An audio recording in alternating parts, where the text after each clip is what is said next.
Достар, менің қазақша каналыма тіркеліп, лайк басып, комментария қалдыруға ұмытпаңыздар. Аян мен Досхан бала күннен бірге өскен достар. Бір мектептің партасында отырып, бір футболдың добына таласып, бірге арман қуған жандар еді. Уақыт өте екеуі екі түрлі жолға түссе де, достықтары еш үзілмеген. Досхан сабырлы, ақкөңіл, көп сөйлемейтін, бірақ іштей терең ойлы жан. Ал Аян сезімге берілгіш, эмоциясы тасқындап тұратын, іскерлігімен көзге түскен жас жігіт. Күндердің күнінде Досхан үйленді. Әйелі Айгүл. Жас, сымбатты, қылықты қыз. Қарақаттай көзі күлген сайын ерекше жарқырап, айналаға шуағын шашатындай. Жаны нәзік, сөздері жүрекке жылы тиетін. Аян алғаш рет осының тойында Айгүлді көрген сәттен бастап жүрегінде бір белгісіз сезім пайда болған еді. Бірақ ол сезімін тереңге көміп, досына опасыздық жасамауға тырысатын. Араға жылдар салып, олар қайта-қайта кездесіп жүрді. Кейде Аян Досханның үйіне келіп, қона жатып та қалатын. Әр келген сайын Айгүлдің күлкісі, нәзік қимылы, жүрекке жететін, қарапайым жылы сөздері Аянды бейсаналы түрде өзіне тарта беретін. Бір күні кешкісін үшеуі дастархан басында отырды. Досхан жұмыстан қатты шаршап, ерте ұйықтап кетті. Үйде тек Айгүл мен Аян қалды. Теледидар жай ғана сыбырлап тұр. Айгүл ас үйде ыдыс жуып жатқан. Аян оны алыстан үнсіз бақылап отырды. Қолына су тиген сайын шашы бетіне түсіп, қайта-қайта артқа қарай жинайды. Сол сәтте Аянның жүрегі дүрсілдеп, әлдеқандай ыстық сезім бойын билей бастады. Айгүл ыдысын жуып болып, қасына келіп отырды. «Әй, сен тым тырыссың ғой, неге ойланып кеттің?» деді күліп. Аян да күліп, «Білмеймін, өмірдің қызықтары туралы ойландым» деп қысқа жауап берді. Олардың көздері бір сәтке тоғысты. Сол сәтте бәрін түсінгендей, екеуі де жүрек дүрсілін жасыра алмады. Бірақ екеуі де үндемей, басқа тақырыпқа ауысып кетті. Аян ішінен, «Жоқ, бұл дұрыс емес. Ол досымның әйелі» деп қайталаса да, жүрегі басқа әуенге бөлінген еді. Келесі күндері Аянның жүрегі маза таппады. Ол өзін-өзі кінәлі сезінді. Досымның әйеліне неге басқаша қараймын? Бұл ойды неге қуып жібере алмаймын деп, әр сәтте арпалысып жүрді. Бірақ өмір деген қызық қой, неғұрлым алыстаймын десе, соғұрлым жақындаса береді екен. Аян кейде жұмыс бабымен Досханның үйіне соға қалатын. Сол кезде Айгүлдің күлімсіреп қарсы алғаны, дастархан жайып, баппен әңгіме айтқаны оның жанын одан сайын елжірететін. Бір күні жұмыстан қайтып келе жатып, Аян ойға батты. Досхан оның ең сенімді досы. Ал Айгүл сол досының бақытын толықтырып тұрған әйел. Егер мен осы сезімге ерік берсем, достығымды да, ар-намысымды да жоғалтпақпын деп өзін тежемек болды. Бірақ жүрекке әмір жүрмейді екен. Түннің бір уағында ұйықтай алмай, терезеге телмірген Аян Айгүлдің бейнесін қайта-қайта көз алдына келді. Оның жымиған сәті, даусының әуені, тіпті дастархан басындағы ұсақ қылықтары жүрегіне өшпестей із қалдырған еді. Сол сәтте телефон шыр ете түсті. Хабарлама Айгүлден. Аян, кешегі айтқаның дұрыс екен. Өмірдің шынында да қызықтары көп. Көрші үйдің қызы сені іздеп жүр екен, байқап қойдым. Сен қыздарға ұнайды екенсің ғой. Бұл жай әзіл сияқты көрінгенімен, Аянның жүрегіне басқаша әсер етті. Демек ол да мені ойлаған ба, әлде жай қалжың ба деп ойланып қалды. Аян жауап қайтарды. Қыздарға ұнайтыным рас болса, ең әуелі сен байқап қойған екенсің ғой. Хабарлама ұзақ уақытқа дейін жауапсыз қалды. Бірақ дәл сол үнсіздік Аянды одан сайын алаңдатты. Күндер сырғып өте берді. Аян достарымен бас қосып серуендегенімен жан дүниесі бір сәтке де тыныштық таппады. Айгүлдің бейнесі ойынан шықпайтын. Бірде Досхан Аянды үйіне қонаққа шақырды. Әдеттегідей жайылған дастархан, күліп қарсы алған Айгүл. Бірақ бұл жолы бәрі басқаша еді. Досхан жұмыс бабымен бір сәтке тысқа шыққан кезде, үйде екеуі жалғыз қалды. Сол сәтте үнсіздік орнады. Екеуінің де жүрегі дүрсілдеп тұрғаны сезіліп тұрды. Айгүл әңгіме бастады. Аян, сен кейде маған өзгеше қарайсың ба, солай ма, деді батылдықпен. Бұл сұрақ Аянның төбесінен жай түскендей болды. Бір сәтке не айтарын білмей қалды. Бірақ жүрегінде жиналған сезім сыртқа шықпай қоймады. Айгүлмен, иә, кейде сені басқаша қабылдаймын, бірақ бұл қате. Сен досымның жарысың. Айгүл де терең күрсінді. Мен де сені байқап жүрмін, Аян. Білесің бе, әйелдің жүрегі ештеңені жасыра алмайды екен. Кейде сенің қарағаныңнан өзімді әлдебір ерекше күйде сезінемін. Бірақ біз бұған бармауымыз керек. Екеуінің көзі тағы тоғысты.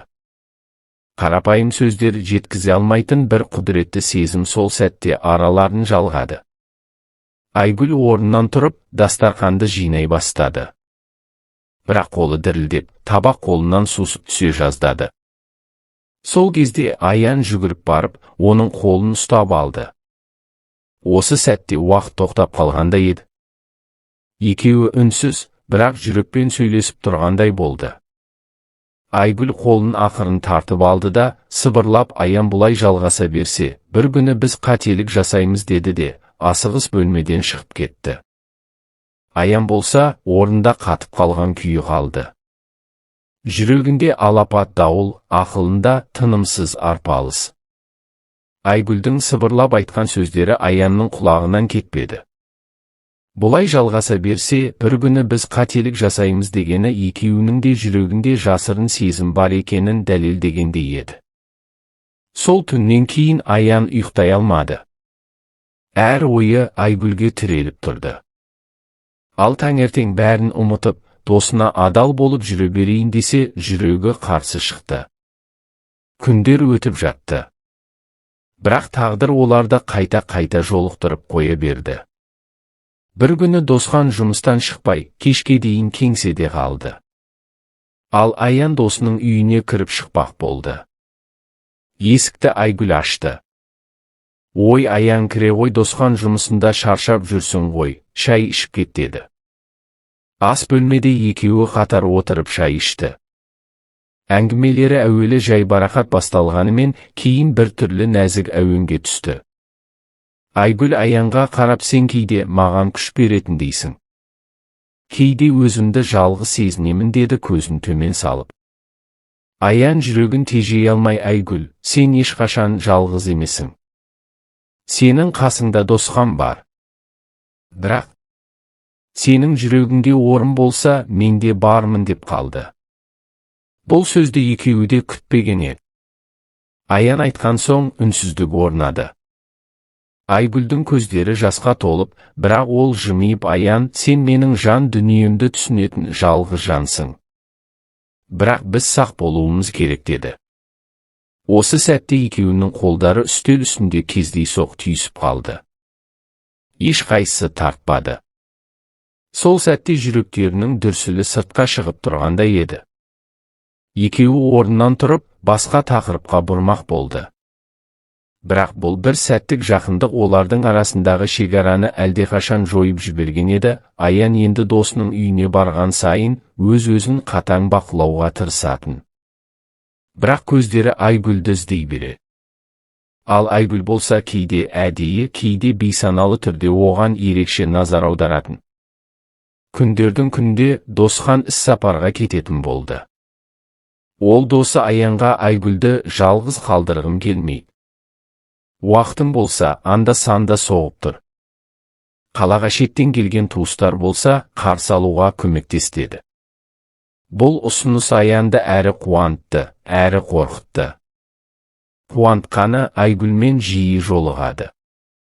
Қорқытқаны қателікке бой алдыруы мүмкін. Сапардың алғашқы күні Аян кешке үйге кірді. Айгүл оны қуана қарсы алды. Екеуі әңгімелесіп отырғанда сырттағы жаңбыр сіркіреп, үйдің іші жылы әрі жайлы бір әлемге айналды.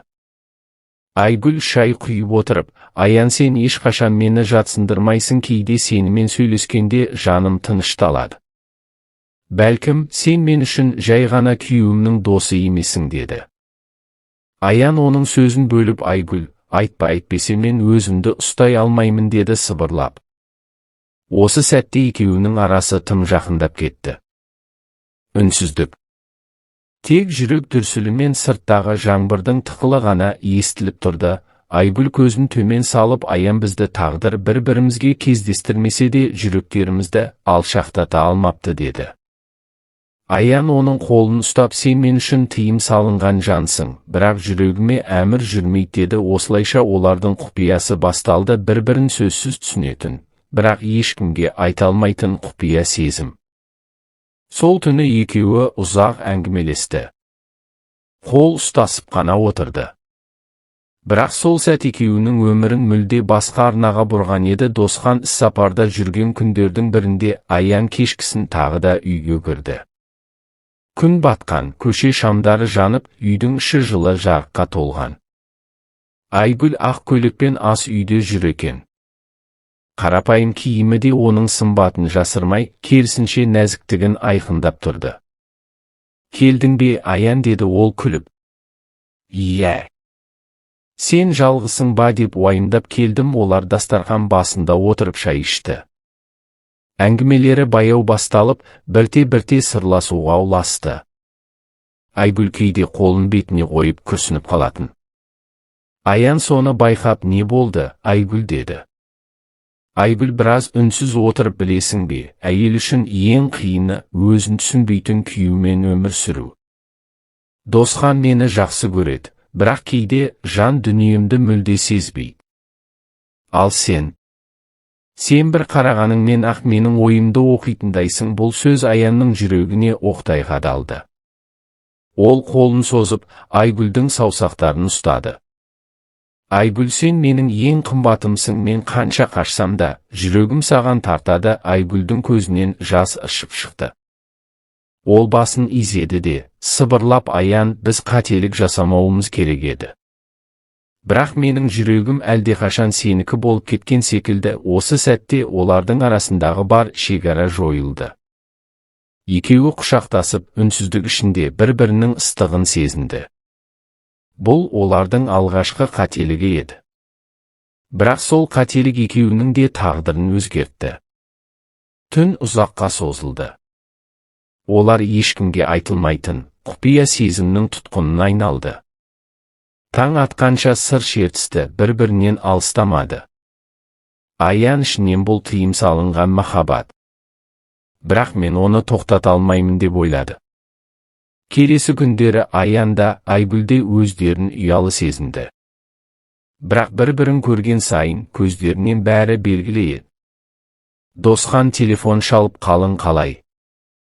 Әйелім аман ба? Сен барып тұрасың ба, деп сұрады. Аян да Айгүл де өздерін ештеңе болмағандай ұстап, әрине, бәрі жақсы, деп жауап берді.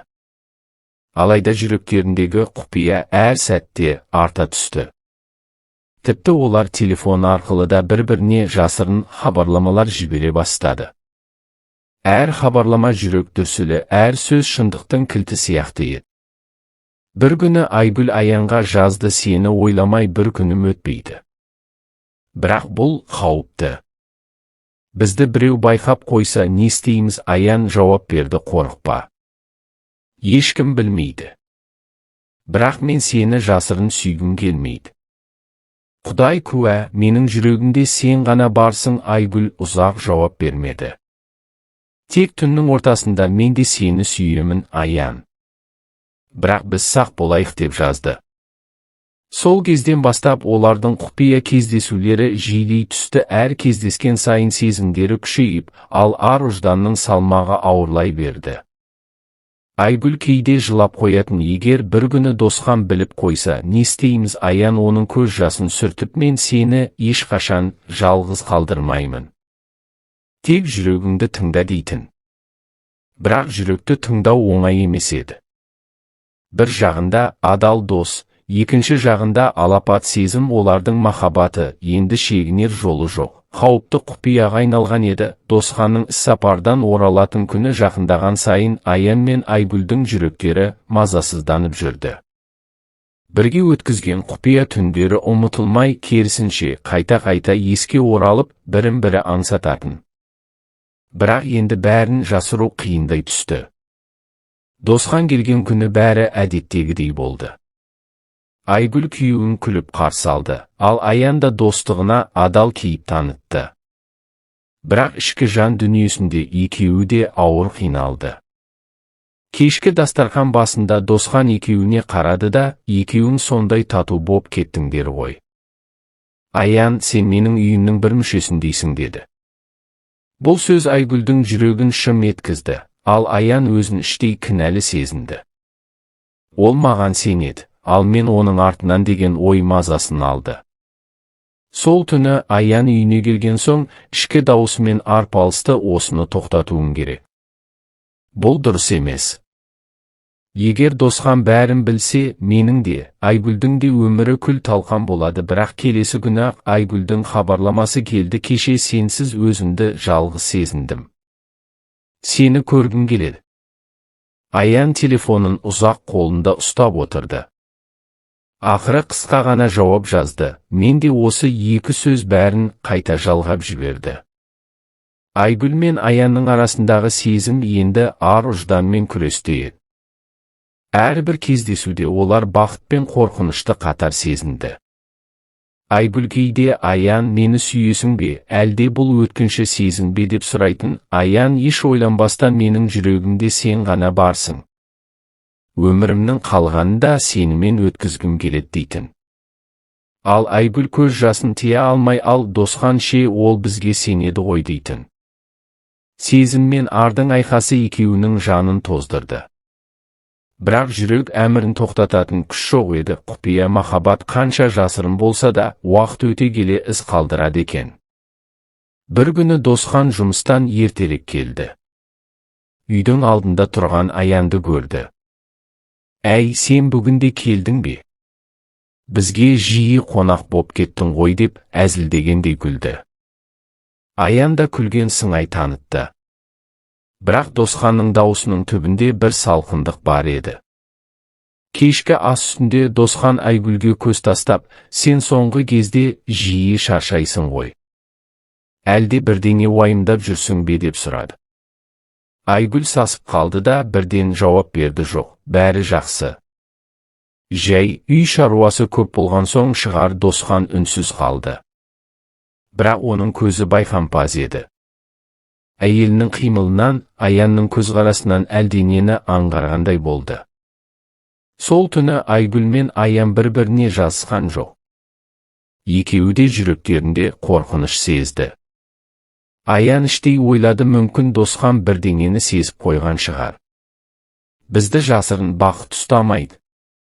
Ерте ме кеш пе ашылады. Айгүл де мазасызданып, құдайым, бізге ауыр сынақ берме. Досханға білдірмей, қалай бұл құпияны сақтаймыз деп көз жасына ерік берді. Ал Досхан болса төсекте жатқанда ішінен күбірледі, мен сендерді баяғыдан күн білемін. Бірақ соңғы кезде екеуіңнің көзқарасың өзгерген сияқты. Әлде мен қателесіп жүрмін бе? Осылайша олардың құпия сезімі алғашқы күдікке тірелді. Ал күдіктің артында әдетте ашылмай қоймайтын ақиқат тұрады. Досханның жүрегіне күдік түскен күннен бастап үйдің ауасы өзгере бастады. Бұрынғыдай еркін күлкі, жеңіл әңгіме азайды. Айгүл күйеуінің көзқарасынан бір түрлі салқындықты сезіп жүрді. Бәрі дұрыс па, Досхан деп сұрайтын ол кейде әрине бәрі жақсы. Тек жұмыстан шаршадым деп қысқа қайратын күйеуі. Ал шын мәнде Досханның ойы сансаққа кететін. Ол Аянға да бұрынғыдай сеніммен қарай алмай қалған. Мүмкін мен тым артық ойлап жүрмін бе? Бірақ соңғы кездері олардың көзқарасы деп санасында күмән бұлты қоюлана берді. Аян болса Досханның көзқарасын сезген сайын өзін кінәлі сезінді, бірақ Айгүлге деген құмарлығы мен махаббаты оны артқа тартпады. Керісінше, жүрегін одан сайын билеп алды. Bir күні Аян Айгүлге хабарласты: сені көрмесем, жынданып кетемін. Бүгін кездескім келеді. Айгүл үнсіз қалды. Ұзақ ойланып барып: жоқ, Аян. Досхан өзгеріп жүр. Біз байқалып қалуымыз мүмкін деді. Бірақ Аян жалынып қоймады. Айгүл, бір сәттік болса да, жаным сенсіз өмір сүре алмайды. Bir көрейін деп келемін. Сол кеште екеуі жасырын кездесті. Қала шетіндегі саябақта қол ұстасып, үнсіз отырды. Бірақ екеуінің де жанында тыныштық жоқ еді. Әрбір адам өткен сайын жүректері селт етіп, біліп қоя ма деген қорқыныш қысты. Айгүлдің даусы дірілдеп шықты: Аян, бұл бақытта, азапта. Мен сені сүйемін, бірақ бізді тағдыр жазаламай ма екен? Аян оның қолын қысып: не болса да, бірге көреміз, сенсіз өмірдің мәні жоқ деді. Осылайша олардың махаббаты бұрынғыдан да тереңдеді. Бірақ Досханның күдігі де күннен күнге арта берді. Аян мен Айгүл үшін енді күннің өзі екіге бөлінгендей еді. Күндіз көпшілікке арнап күлкі мен сабыр, түнде құпия кездесулер мен оттай ыстық сезім. Досхан тағы да бірнеше күнге сапарға кеткенде, екеуі еркін қалды. Бұл қауіпті болса да, жүректерін тежей алмайтын сәт еді. Аян кешкісін үйге келді. Айгүл оны күліп қарсы алды. Бірақ күлімсірегенімен жанарында алаң бар еді. Қорқамын, Аян. Біз шектен асып барамыз деді ол сыбырлап. Сен мені сүйесің бе деді. Аян оның қолын ұстап. Сүйемін, жан тәніммен сүйемін. Осы жауап екеуінің тағдырын тағы да жалғады. Олар бір-біріне деген құмарлыққа беріліп, өздерін тоқтата алмады. Бұл шын мәнінде олардың ең үлкен қателігі еді. Сол түні Айгүл мен Аян алғаш рет барын ашып, тыйым салынған сезімге толық берілді. Құшақтары мен сүйістері, ыстық сөздері бәрі де құпияға толы болатын. Бірақ таң атқанда Айгүлдің жүрегі тітіркеніп, көзінен жас шықты. Аян, біз не істедік? Құдай алдында, адамдар алдында кешірілмес күнә жасадық деді ол. Аян оның жанарынан жасын сүртіп: Айгүл, еш өкінбе. Бұл шын махаббат. Ал шын махаббат ешқашан күнә емес деді. Айгүл оның құшағына қайта тығылды. Бірақ ішкі жан дүниесінде ар мен сезімнің арпалысы тоқтар емес еді. Ал дәл сол күндері Досхан да біртүрлі мазасыз жүрді.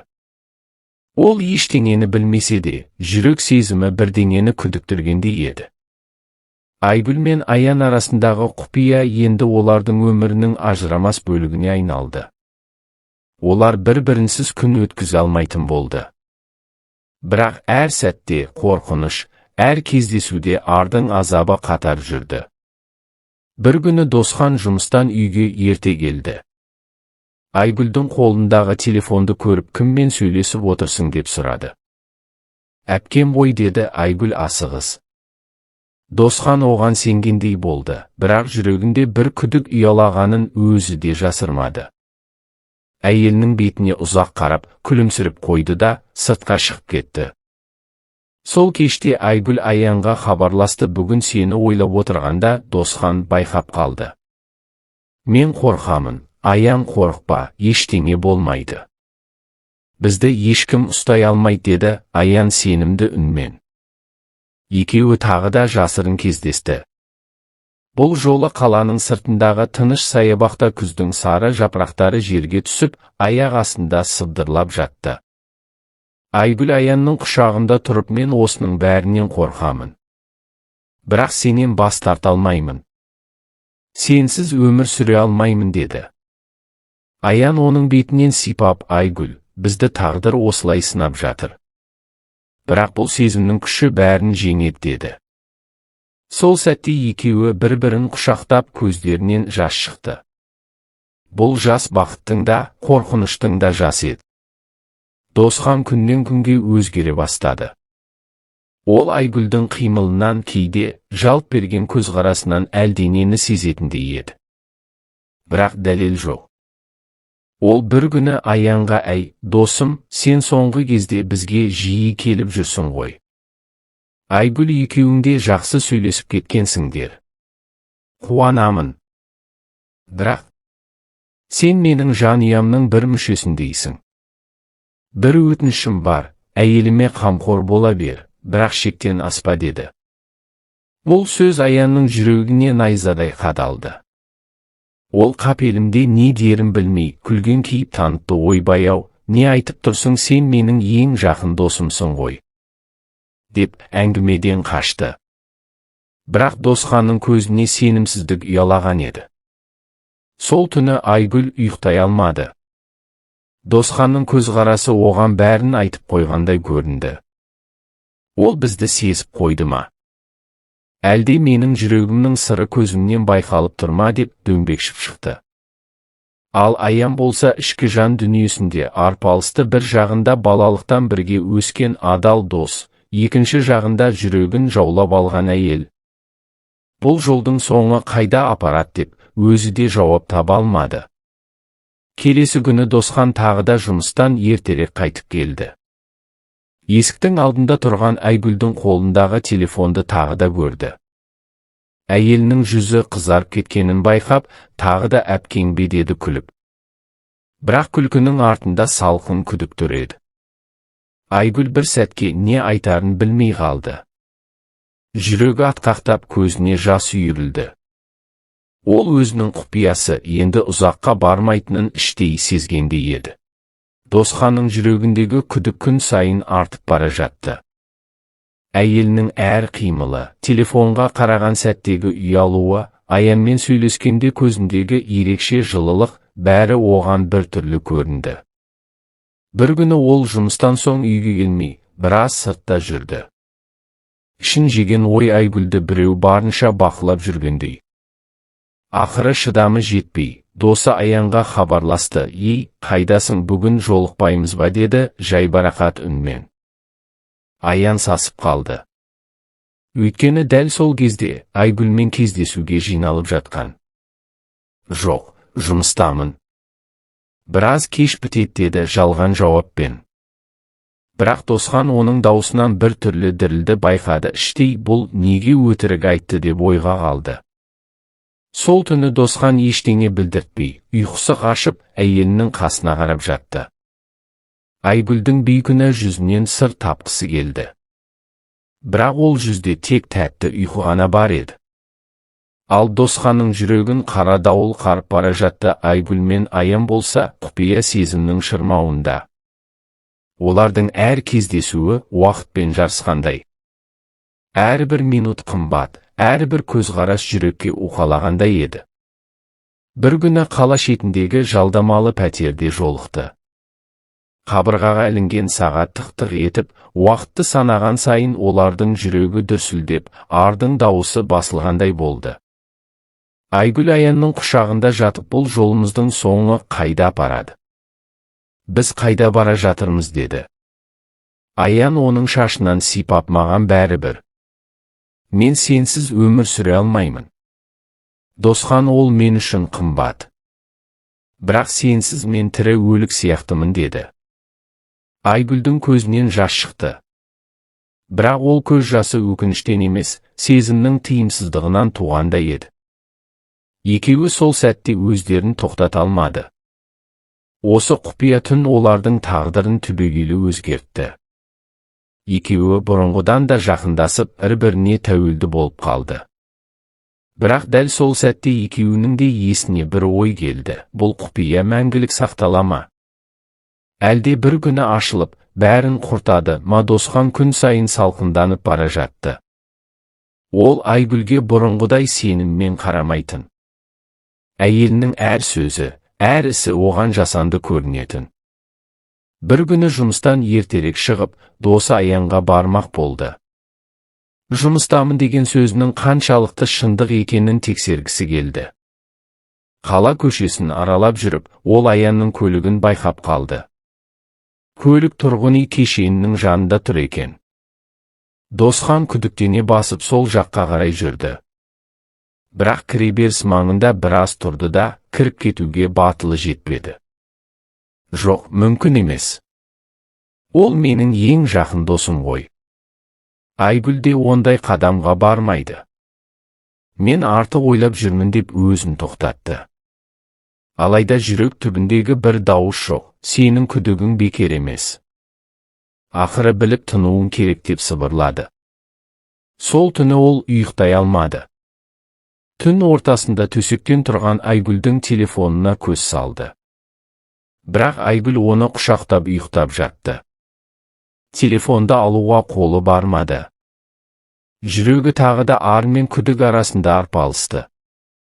Аян мен Айгүл болса, сол күні тағы да жалдамалы пәтерде кездесті. Бірақ бұл жолы Айгүл ерекше қорқынышты күйде болды. Аян Досхан бірдеңе сезетін сияқты. Көзіне тура қарай алмай жүрмін. Бүгін көлігін біздің үйдің жанынан көріп қалдым. Ол бізді аңдып жүрген жоқ па деді үрейлі үнмен. Аян оны жұбатуға тырысты. Жоқ, олай емес. Сен уайымдама. Ол ешқашан білмейді. Білсе де мен сені ешкімге бермеймін деді. Айгүл басын шайқады. Жоқ, Аян. Егер ол білсе, бәрімізді де құртатын болады. Оның көзіндегі отты сен көрмедің бе? Аян үндемей қалды. Ішінде бір ауыр сезім тұнды. Ол да Досханның өзгергенін байқап жүр. Бірақ өз құштарлығына қарсы тұруға күші жетпеді. Сол сәтте олардың құшақтасып отырғанын ешкім байқамады. Бірақ дәл осы мезетте үйдің жанында күңгірт көлікте біреу отыр еді. Ол Досхан болатын. Ол көзіне сенбей ұзақ қарады. Ішінде жанартаудай ашу мен ауыр сатқындық сезімі қайнап жатты. Жоқ, мүмкін емес Аян. Сен қалайша? Айгүл деп жүрегі қақ айырылғандай болды. Досхан көліктің рөлін қатты ұстап, тістеніп мен бәрін білдім. Енді олардың ешқайсысы бұрынғыдай болмайды деді іштей. Досхан бәрін көзімен көрді. Бірақ ол сол сәтте есікті тарс ашып айқай салған жоқ. Көлігінің ішінде түнеріп отырып, тынысын әрең басты. Жүрегін қақ айырып түскен қасірет, досының сатқындығы мен әйелінің опасыздығы еді. Үйіне келген соң Айгүлге ештеңе білдірмей, жай ғана жатып қалды. Бірақ көзін жұмса болды. Көз алдынан Аян мен Айгүлдің бейнесі кетпей қойды. Мен қалайша сеніп жүрдім. Ең жақын досым еді ғой деп ойлады. Ол ашуын ішке жасырып, бірден шешім қабылдады. Жоқ, мен олардың ойындағыдай ақымақ емеспін. Бірақ ашуланып, бәрін талқандау оңай жол. Ал мен оларға ауыр жолды таңдатамын. Алдымен өз азаптарын өздеріне сезіндіремін. Сол күннен бастап Досхан Айгүлге мүлде өзгерді. Күнделікті өмірде күлімдеп сөйлейді, жылы қарайды. Бірақ жанарында бұрынғы жылылық жоқ. Оның орнына мұздай салқындық пен іштей есеп жатыр еді. Айгүл болса күйеуінің өзгерісін сезді. Бірақ себебін түсінбегендей кейіп танытты. Ал Аянға ол Досхан маған бұрынғыдай емес қарайды. Әлде бәрін біліп қойды ма деді. Аян ашуланып, жоқ, ол ештеңе білмейді. Тек сені қорқытып жүр. Сен сабыр ет. Ешқашан бізді ұстай алмайды деп сендірді. Бірақ Аянда іштей үрейленді. Досханның табиғатын ол жақсы білетін. Ол ашуын сыртқа шығармай, іштей оға айналдырып сақтайтын. Бұл ең қауіпті күй еді. Досхан енді бәрін байқаған адамдай емес, нағыз аңшыдай әрекет ете бастады. Ол Айгүлдің әр қимылын, Аянның әр сөзін қадағалады. Телефонға тыңшы бағдарлама орнатты, әйелінің қадамдарын бақылап отырды. Кейде Айгүл хабарласпақ болғанда желі үзіліп кететіндей сезілді. Ол аңғармағанмен Досхан бәрін біліп отыр еді. Бір күні ол Аянды аңдып жүріп, оның тағы да жалдамалы пәтерге кіргенін көрді. Бірақ бұл жолы бірден кірмей, түн ортасына дейін көлігінде отырды. Ішінде қайнап тұрған кекті сыртқа шығармай, күлімсіреп өз-өзіне жақсы.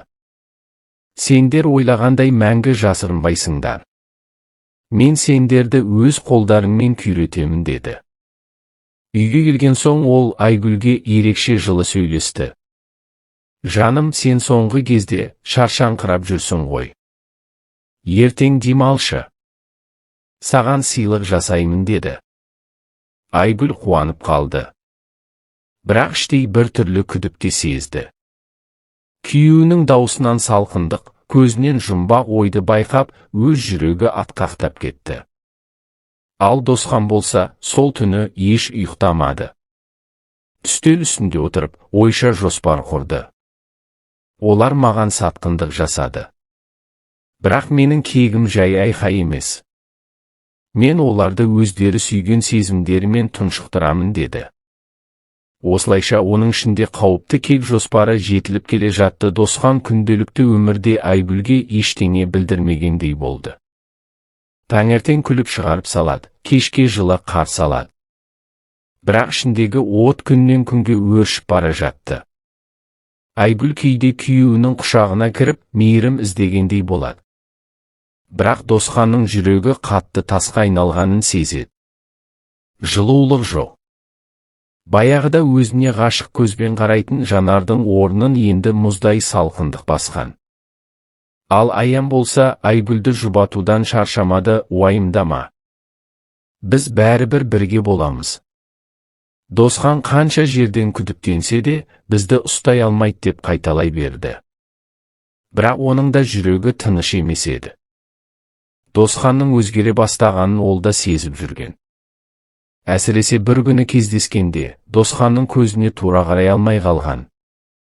Ол көздерде терең жұмбақ, сұсты үнсіздік жатқан. Сол түні Досхан Айгүлдің ұйықтап қалғанын күтіп, телефонын ақтара бастады. Айгүл сақтық танытып, кей хабарламаларын өшіргенімен, бірнеше ұсақ іздер қалып қойған еді. Қысқа смайликтер, түсініксіз белгісіз нөмірлер, бәрі де шындыққа апарар іздер болатын. Досхан телефонын орнына қойып, ұзақ ойланып отырды. Жақсы, мен бәрін білдім. Бірақ оларды қазір емес, ең әлсіз сәтінде әшкерелеймін деп ішінен сыбырлады. Келесі аптада Досхан күтпеген ұсыныс жасады. Айгүл, сен соңғы кезде тым шаршадың, ертең Аян екеуміздің ауылға барып қайтқанымыз дұрыс шығар. Сен де таза ауа жұтарсың, демаларсың деді. Айгүлдің жүрегі зу ете түсті. Күйеуінің бұл ұсынысы оған бір түрлі болып көрінді. Білмеймін, қалада шаруам бар еді деп жалтармақ болды, бірақ Досхан күлімсіреп, жо, бәрі дайын. Аян да келісіп қойды деді. Айгүлдің түсі бозарып кетті. Ол дереу Аянға хабарласып, не істейміз, Досхан ауылға бірге барайық дейді. Мүмкін бірдеңе біліп қойған шығар деді үреймен. Аян ойланып қалды. Бірақ тәуекелге барды білсе де, бізді әшкерлемес. Ол, сенен айырылмайды, бәрі жақсы болады. Барамыз деді сенімді дауыспен. Ал Досхан болса, іштей жымиды. Өйткені оның ойы басқа еді. Ол ауылға апарып, екеуінің шын жүзін ашып көрсететін сәтті күтетін. Сапарға дайындық басталды. Айгүлдің жүрегі алай-дүлей. Ал Досхан үшін бұл кек жоспарының алғашқы қадамы еді. Ауылға сапар алдында Айгүлдің жүрегі бір түрлі мазасыз күйде болды. Киімдерін жинап жатып, қолы қалтырап, көз алдында Досханның күдікті көзқарасы елестей берді. Досхан болса, сыр бермей әзілдеп бәрін жеңілдеткендей болды. Ауылға барсақ, әкемнің үйінде ет асылып, дастархан жиналады. Сенің басыңда біраз сергіп қалар деді. Аян да сапарға келісті. Бірақ ол да іштей күдікті болды. Бұл сапар жай емес сияқты деп ойлады. Жол бойы үшеуі көлікте үнсіз отырды. Сыртта сары дала созылып жатты. Досхан рөлде, көзін алыс көкжиектен айырмайды. Айгүл терезеден сыртқа қарап, ойға батып отыр. Ал Аян болса, әңгіме бастамақ болып, дос, ауылды сағындым.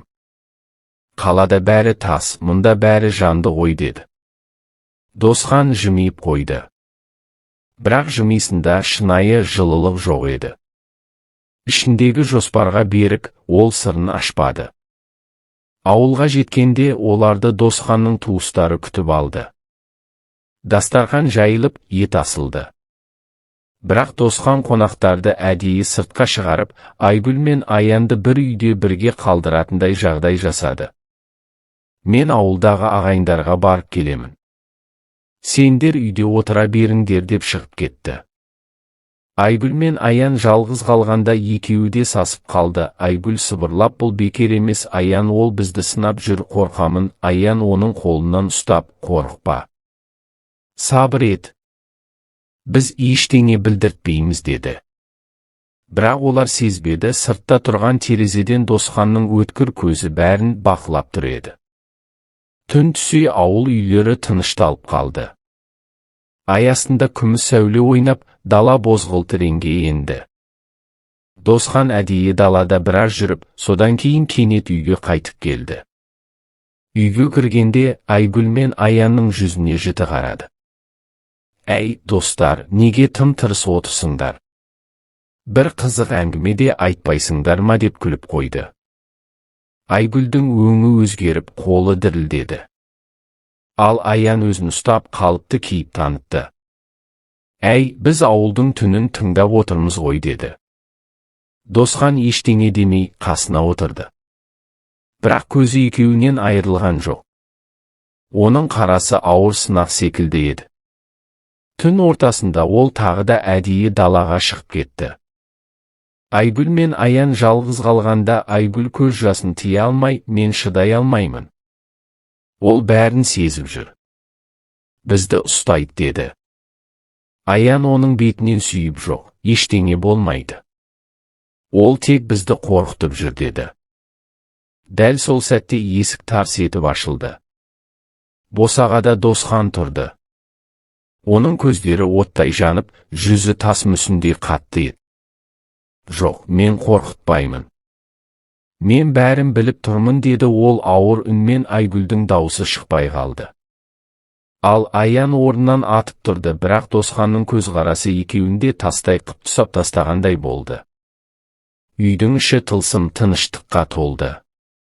Досхан босағада тұр, көзінен от ұшқындап, жан дүниесін ашу мен сатқындық жайлап алған. Айгүлдің қолынан ыдыс сусып түсіп кетті, ал Аян болса бір қадам алға аттап, сөз таба алмай қалды. Неге үндемейсіңдер, әлде ақталатын сөздерің жоқ па деді Досхан сыздап шыққан үнмен. Айгүл көз жасын тыя алмай, еңіреп жіберді, кешір, Досхан. Біз қателестік. Аян болса, өзін ұстамақ болды. Дос, мен кінәлімін. Айгүлді кінәлама. Барлық жауапкершілік менде деді. Бұл сөздер Досханның жүрегін одан сайын жаралады. Жоқ, сен екеуіңде кінәлісіңдер. Бірі менің ең сенімді досым еді, бірі жанымды аманат еткен жарым еді. Екеуің де саттыңдар деп қолын үстелге гүрс еткізді. Айгүл тізерлеп отырып күйеуінің аяғына жабысты. Бір рет қателестік, сенсіз өмір сүре алмаймын, мені кешір. Бірақ Досханның жанары тасқа айналған еді. Ол Айгүлге қарап тұрып, сенің кешірімің маған керек емес. Сен енді менің әйелім емессің деді. Ал Аянға бұрылып, енді сен де маған дос емессің. Бүгіннен бастап сендер екеуіңнің жолдарың бірге болсын. Бірақ менің өмірімде екеуіңнің есімдерің өшет деп атып тұрды да, сыртқа шығып кетті. Айгүл есеңгіреп қалды. Аян оны жұбатпақ болды, бірақ әйелдің жүрегі удай ашып тұрды. Мен бәрін жоғалттым деп еңіреп жылады. Ауылда болған сол түн олардың өмірін мүлде өзгертті. Досхан таң атпай ауылдан кетіп қалды. Ол ата-анасына да, туыстарына да ештеңе айтпады. Ішінде тек бір ғана ой болды, мен үшін олар өлді. Айгүл қалаға қайтқанда өз үйінің есігі жабық тұрды. Досхан заттарын жинап, басқа жаққа көшіп кеткен еді. Ол әйеліне бір сөзде қалдырмады, тек үстел үстінде қағаз жатты. Біз енді бірге емеспіз. Мен сендерді ешқашан мазаламаймын. Бірақ менің өмірімнен кетіңдер. Айгүл бұл сөздерді оқып отырып, көз жасына тұншығып қалды. Ол өзінің ең үлкен қателігін енді түсінді. Жүрегіндегі құмарлықты ақиқат махаббатпен шатастырып алғанын кеш білді. Аян да бақыт таба алмады. Ол да Досханды жоғалтты, халық алдында абыройын жоғалтты. Айгүлмен бірге болғанымен олардың арасында шынайы жылылық қалмады. Өйткені екеуінің жүрегінде де бір ғана ой бар еді, олар бақытын біреудің қайғысы арқылы іздеді. Ал Досхан, ол бәрінен алыстап, жаңа өмір бастады. Бірақ жүрегінде мәңгілік жара қалды. Ол жара ешқашан жазылмайтынын өзі де білді. Осылайша үш адамның тағдыры бір сәтті құмарлықтың кесірінен түбегейлі өзгерді. Достық сатқындықпен, махаббат қателікпен, өмір өкінішпен аяқталды. Әңгіменің соңы